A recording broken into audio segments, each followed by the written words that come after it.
ઉનાળાની ગરમીમાં જો ઠંડુ ઠંડુ કંઈ પીવાનું મન થાય ને તો આજે આપણે ગુલાબનું શરબત બનાવીશું. માત્ર ને માત્ર 5 જ મિનિટમાં બનીને તૈયાર થશે.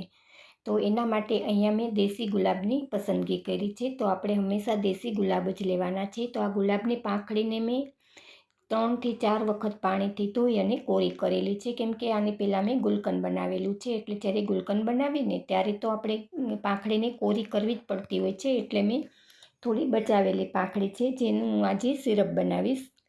તો ગુલકંદ પણ કઈ રીતે ઇન્સ્ટન્ટ બને છે ને એની હું લિંક તમને આ વિડીયોમાં આપી દઈશ. તો અહીંયા મેં 2 કપ પાણી લીધું છે. તો મેજરમેન્ટ યાદ રાખજો મિત્રો. અને અહીંયા આ છે 150 ગ્રામ જેટલી મેં ગુલાબની પાંખડી લીધી છે.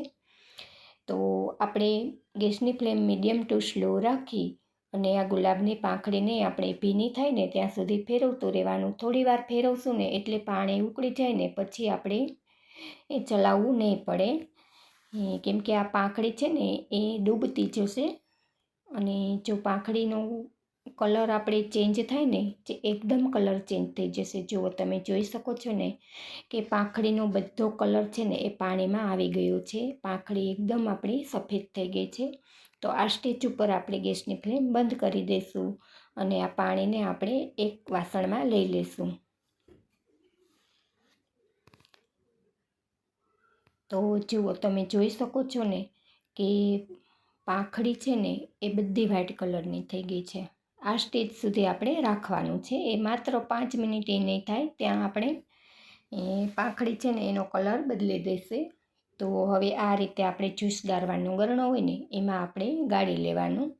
અને જો આ રીતે થોડીક દબાવશું ને એટલે જે પાંખડીમાં પાણી રહી ગયું હોય ને એ બધું શોષાઈ જશે.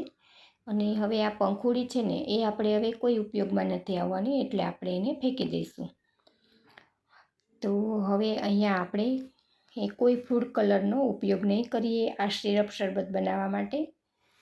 તો અહીંયા આપણે નેચરલ કલર લાવવા માટે અહીંયા મેં બીટરૂટના 5 થી 6 ટુકડા લઈ લીધા છે. આપણે અહીંયા ફ્રેશ બીટ લેવાનું છે.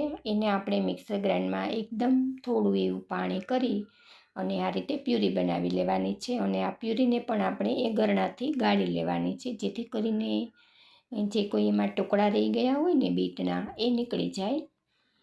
તો હવે થોડું એવું અહીંયા આપણે પાણી કરી અને આ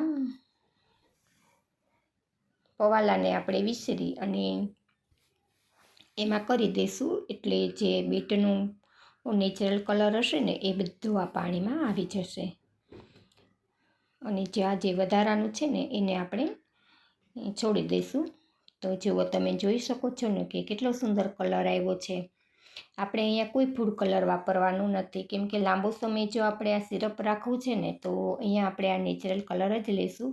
અને જો એ ન કરવો હોય ને તો એને સ્કીપ પણ કરી શકો છો, તો પણ સરસ એવો કલર આપણા શરબતનો આવશે. અને જો હવે અહીંયા મેં 2 કપ જેટલી ખાંડ લીધી છે. તો મિત્રો અત્યારે મારી પાસે સાકર ઘરમાં હતી નહીં ને એટલે મેં ખાંડ લીધેલી છે. બને ત્યાં સુધી તો હું ખાંડ ક્યાંય પણ વાપરતી નથી, કેમ કે ખાંડ છે ને આપણા હેલ્થ માટે નુકસાનકારક છે. અહીંયા આપણે મિશ્રી લેવાની છે. તો 2 કપ ભરીને આપણે મિશ્રી લઈશું. તો મિશ્રી છે ને એ આપણા શરીરની ગરમીને ઠંડક આપે છે એટલા માટે, અને હેલ્થ માટે પણ મિશ્રી બહુ સારી છે. તો જે આપણે ગાંગડા મિશ્રી આવે છે ને તે ધાગાવાળી એ મિશ્રી આપણે લેવાની. તો 2 કપ આપણે પહેલાં પાણી લીધું હતું ને જ્યારે ગુલાબ ઉકાળ્યું ત્યારે, તો અહીંયા આપણે 2 કપ મિશ્રી લેવાની. તો હવે આપણે જુઓ ક્યાં સુધી આપણે આને થવા દેવાનું, તો કે આ ચીપચીપી ચાસણી થાય ને, આપણે તાર નથી બનાવવાનું, માત્ર જો આ રીતે ચીપચીપી થાય ને ત્યાં સુધી આપણે એને ચલાવવાનું છે. તો આ સ્ટેજ ઉપર આપણે ગેસ બંધ કરી દઈશું. અને ચાસણી આપણી ક્રિસ્ટલાઇઝેશ ન થાય ને એના માટે થઈને અહીંયા આપણે અડધા લીંબુનો રસ કરીશું. અને આ છે ગુલાબજળ. તો મેં 2 મોટી ચમચી જેટલું ગુલાબજળ કર્યું છે, જેથી કરીને એ શરબતમાં છે ને એની ફ્લેવર બહુ સરસ એવી આવશે. તો હોય તો ચોક્કસથી કરજો. આ ગુલાબજળ પણ મેં ઘરે બનાવેલું છે, ઇન્સ્ટન્ટ ગુલાબજળ. એ ઘરે કઈ રીતે બને જો એ તમારે વિડીયો જોવો હોય ને તો મને કમેન્ટમાં જણાવજો, તો હું ચોક્કસથી અપલોડ કરીશ.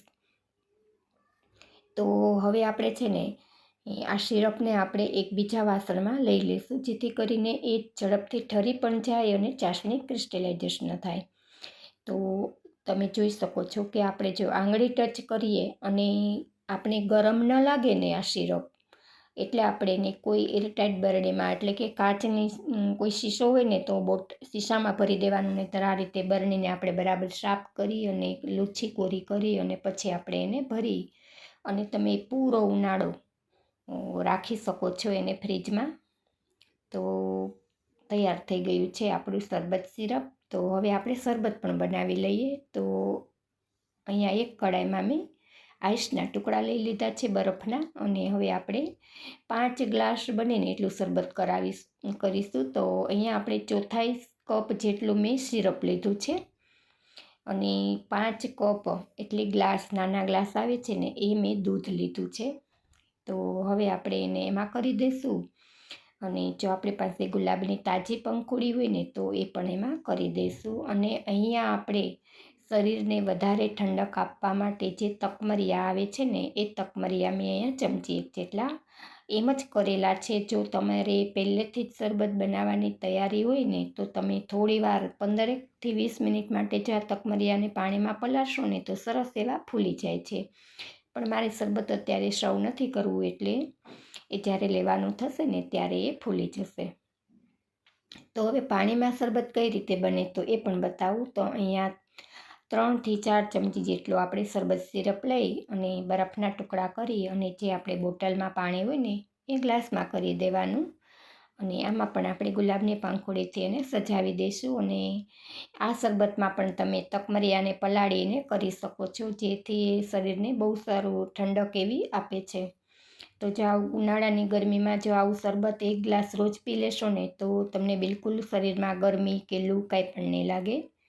તો જો આ ચૈત્રી ગુલાબનું સિરપ છે ને, તમે આખો ઉનાળો બનાવી અને સ્ટોર કરીને રાખી શકો છો. જો મારો વિડીયો પસંદ આવ્યો હોય ને મિત્રો, તો પ્લીઝ વિડીયોને લાઇક આપજો અને તમારા ગ્રુપમાં શેર કરજો. અને ચેનલ પર નવા છો તો ચેનલને સબસ્ક્રાઈબ કરી લેજો. બેલ આઇકન પ્રેસ કરી ઓલ પર ક્લિક કરજો, જેથી કરી જે કંઈ નવી રેસીપી મૂકું ને તમને સૌથી પહેલાં મળે. તો ફરી મળીશું એક આવી નવી રેસીપી સાથે. ત્યાં સુધી આપ સર્વને મારા જય Shri Krishna. Thanks for watch this video.